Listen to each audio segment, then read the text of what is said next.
মানবগণ যেমন পুরাতন বস্ত্র ত্যাগ করিয়া নতুন বস্ত্র পরিধান করে, সেইরূপ আত্মাও পুরাতন জীর্ণ দেহ ত্যাগ করিয়া নতুন দেহ ধারণ করে।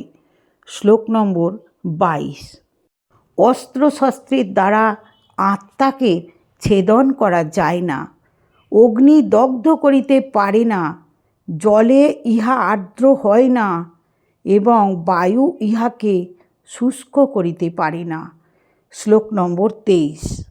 আত্মা অচ্ছেদ্য, অদাহ্য, ইহা শুষ্ক বা আর্দ্র হয় না, চিরকাল একইভাবে আছে। ইহা নিত্য, স্থির, সর্বব্যাপী এবং অচল ও অনাদি। শ্লোক নম্বর 24। আত্মা অব্যক্ত, অচিন্ত ও অবিকারী বলিয়া জানিবে। অতএব ইহা জানিয়া তোমার অনুশোচনা করা অনুচিত। শ্লোক নম্বর 25। হে মহাবাহু, আত্মা নিত্য জন্মে এবং নিত্য মরে, ইহা ভাবিলেও দুঃখিত হওয়া উচিত নয়। শ্লোক নম্বর 26।